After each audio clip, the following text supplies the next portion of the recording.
They said it would never happen, that Iran was too isolated, too sanctioned, too cornered to ever make a global move that shook the foundations of power.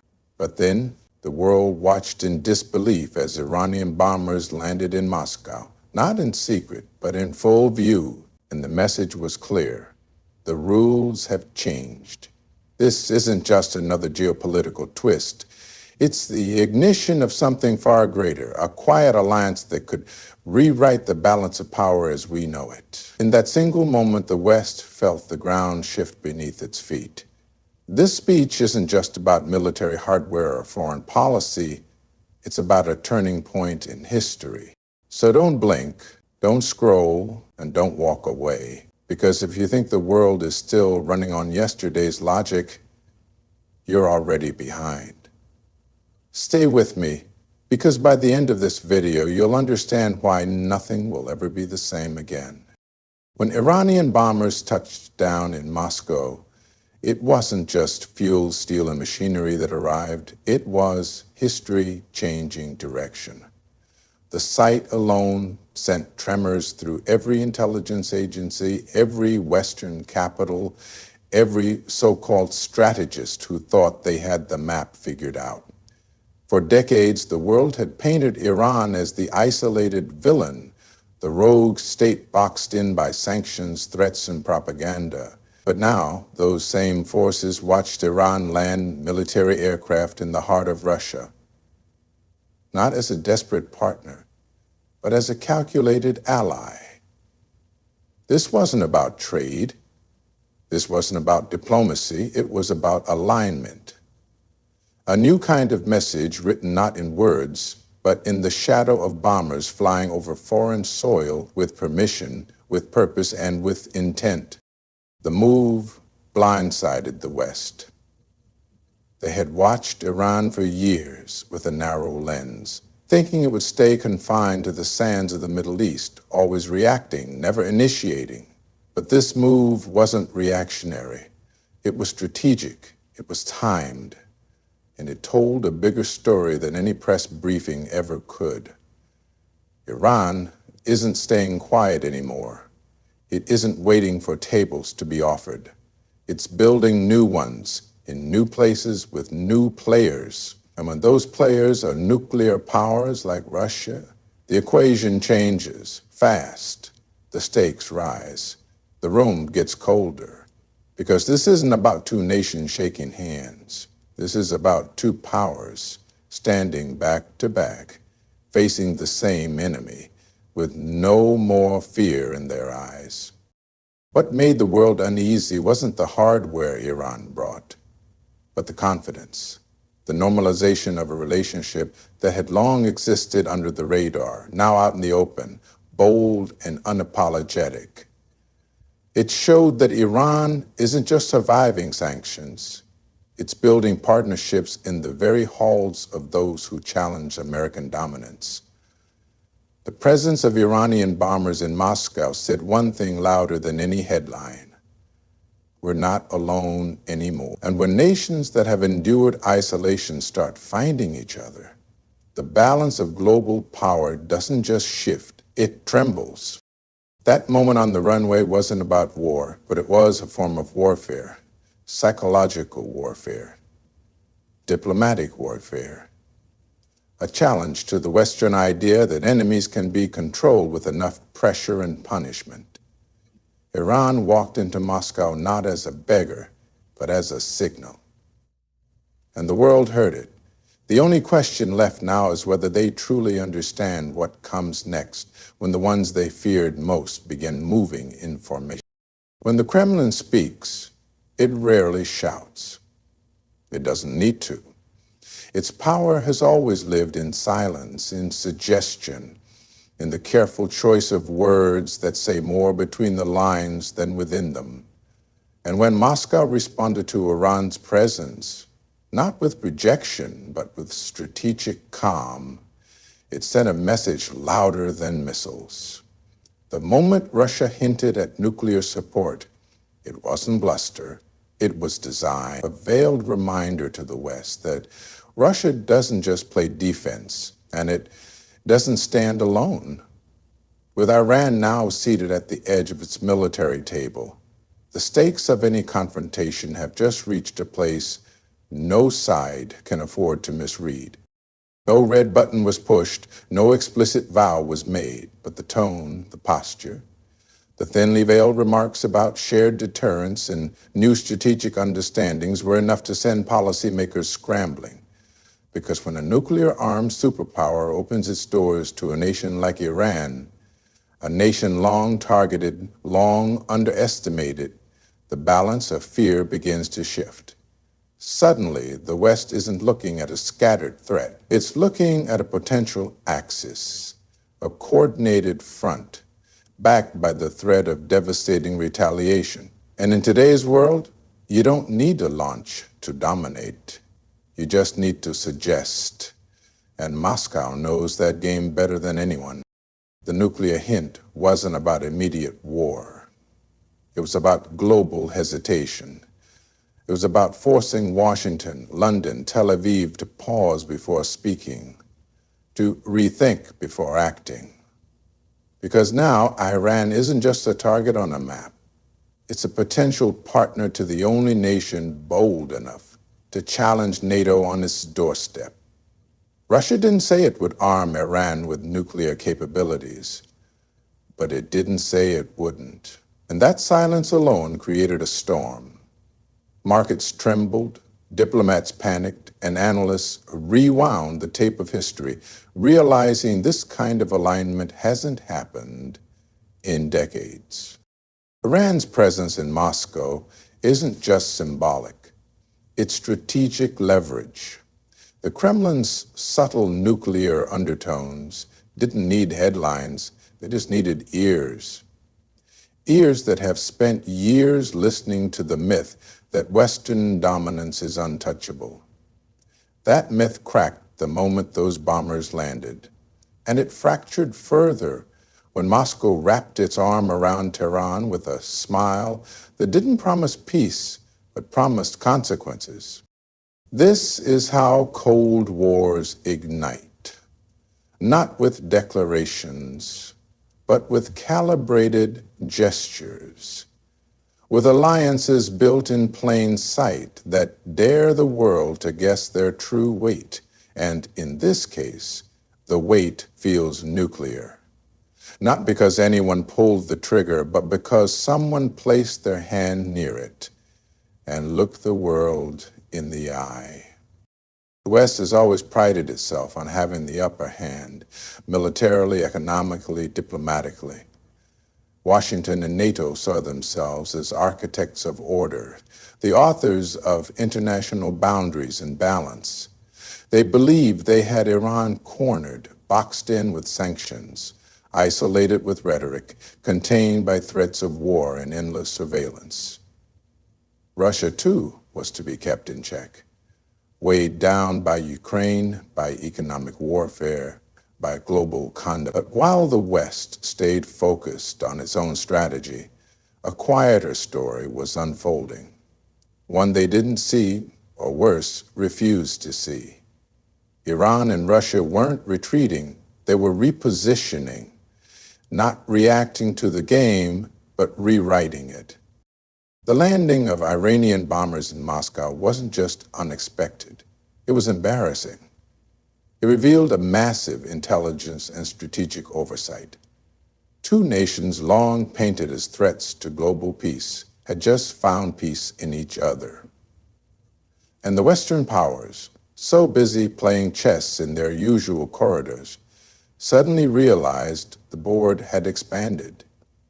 They were no longer playing alone. There was now a new axis forming, one not defined by military alliances like NATO, but by a shared resistance to Western dominance and a willingness to act outside the rules the West wrote long ago.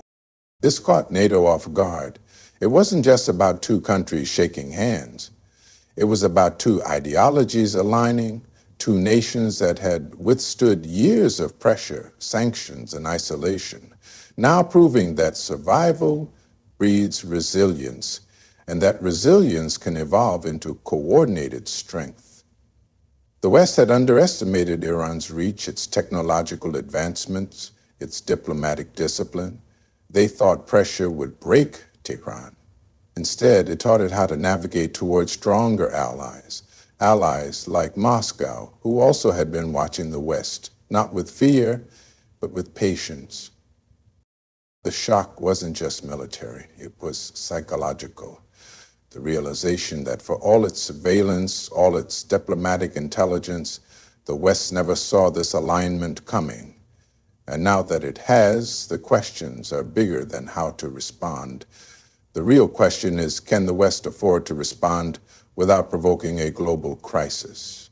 Because unlike the past, where Iran could be bombed, sanctioned, or invaded without a second thought, today it has a seat at a much larger table, and Russia's at the head of it. This partnership challenges everything the West thought it controlled: airspace, narrative, leverage, deterrence. And it does so not with noise, but with precision, with silent moves that change the balance of fear. Iran's presence in Moscow revealed the blind spot in the Western strategy, and once that blind spot is exposed, the entire approach must be questioned.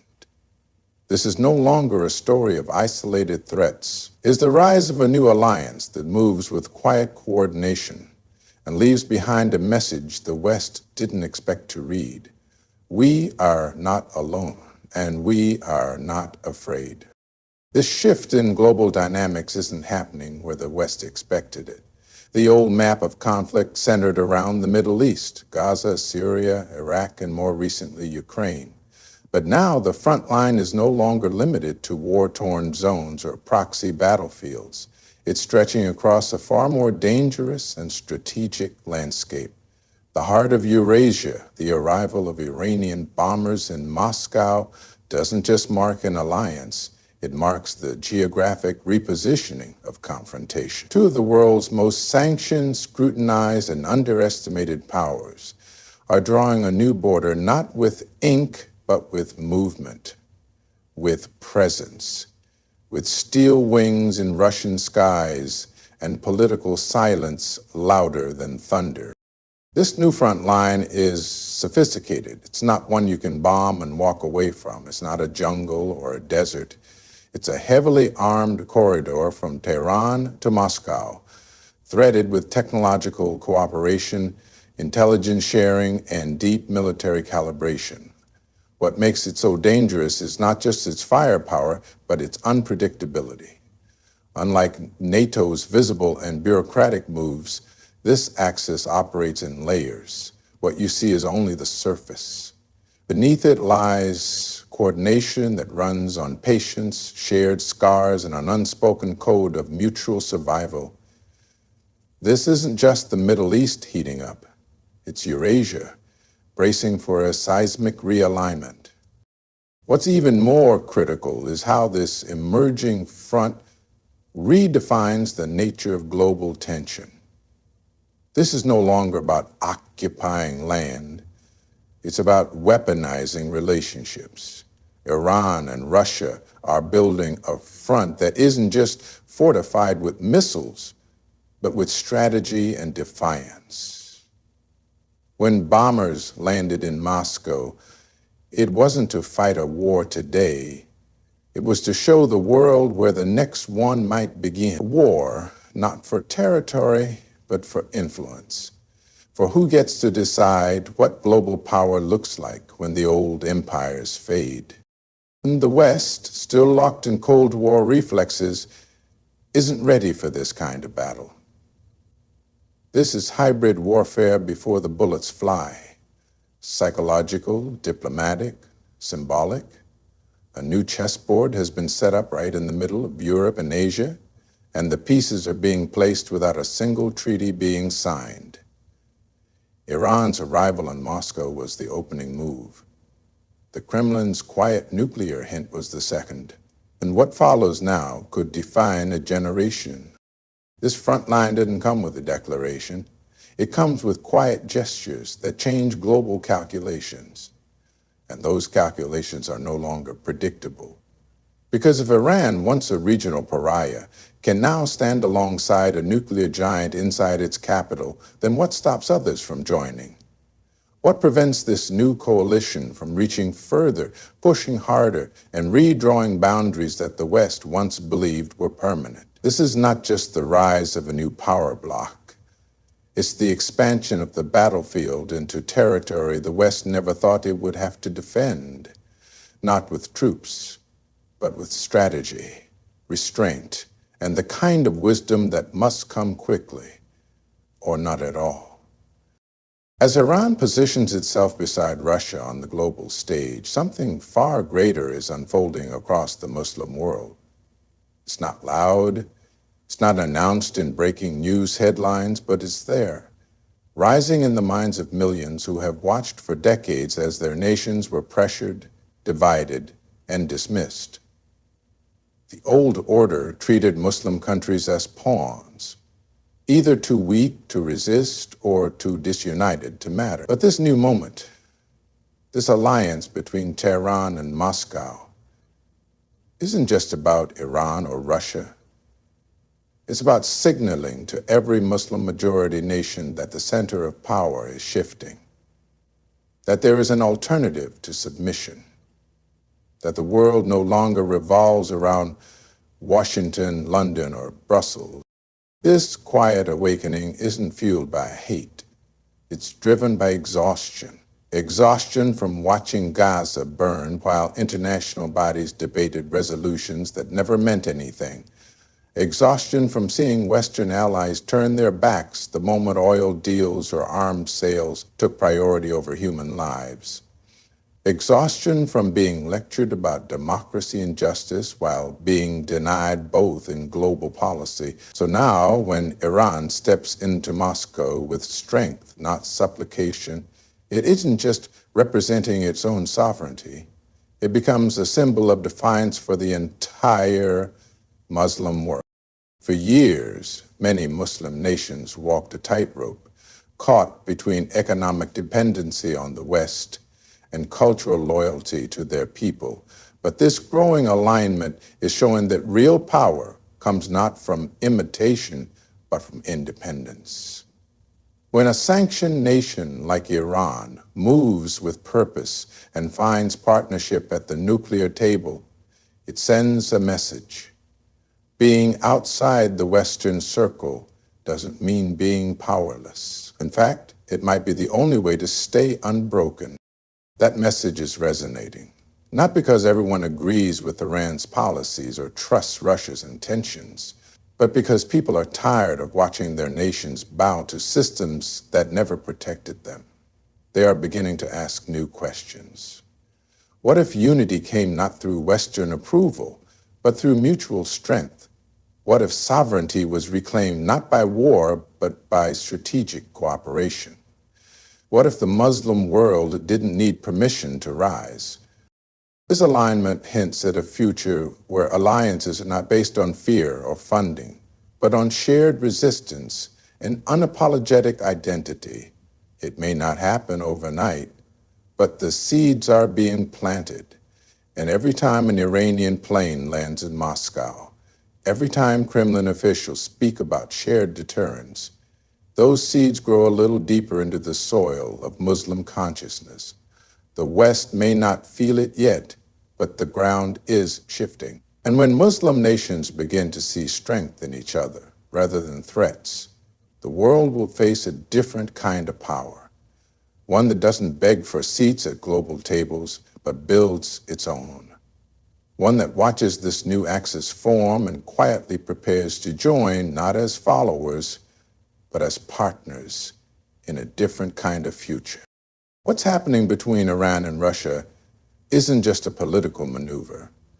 It's the beginning of a global realignment, the kind of shift that cracks the foundations of everything we thought was stable.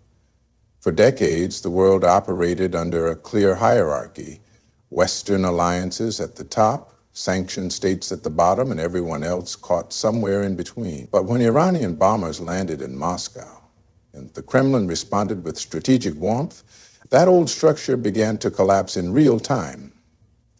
It's not just about two nations teaming up. It's about a new world being born from the fractures of the old one, where power is no longer controlled by the usual suspects, and the lines between East and West, ally and enemy, friend and threat, begin to blur.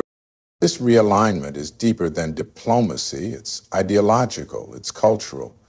It's built not on treaties, but on shared experience, on the pain of being isolated, the strength found in resistance, and the vision of a future where Washington's influence doesn't reach every corner of the earth. Iran and Russia aren't just joining forces.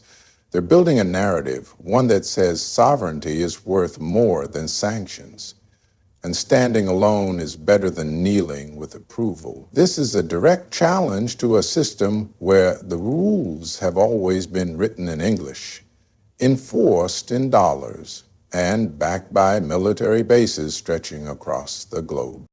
As this new alignment takes form, it forces other nations to reconsider where they stand. Countries once on the fence now see there's an alternative to Western-led globalism.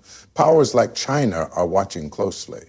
Regional players in the Middle East, Central Asia, and Africa are recalibrating their strategies. It's no longer about appeasing the United States or fearing NATO. It's about surviving in a world where unity among the once divided is finally possible. Iran and Russia are offering that possibility, not as saints or saviors, but as survivors, as nations that took the blows, held the line, and are now responding with precision rather than chaos. This realignment also changes how conflict is measured. It's no longer just missiles and troops, it's influence, economic alliances, energy corridors, technology transfers, and media control. It's building a network strong enough to withstand pressure and loud enough to counter the global narrative that has long painted resistance as rebellion and obedience as order. This is about rewriting what power looks like and who gets to define it. The moment Iran stepped into Moscow's sphere with its head held high, it lit a fuse beneath the global balance of power. The consequences won't be immediate, but they will be lasting. Because this is how the world changes, not with explosions, but with alignments. Not with invasions, but with decisions made in quiet rooms by leaders who are done playing the roles history forced on them. This is the start of something bigger than a partnership. It's the birth of a new global rhythm, and the old world won't be able to dance to it. What began as whispers and back channels is now thundering across the global stage.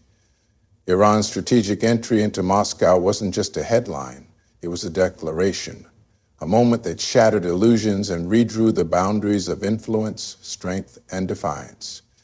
The West, long confident in its grip on global affairs, is now staring at an alliance it neither predicted nor prepared for.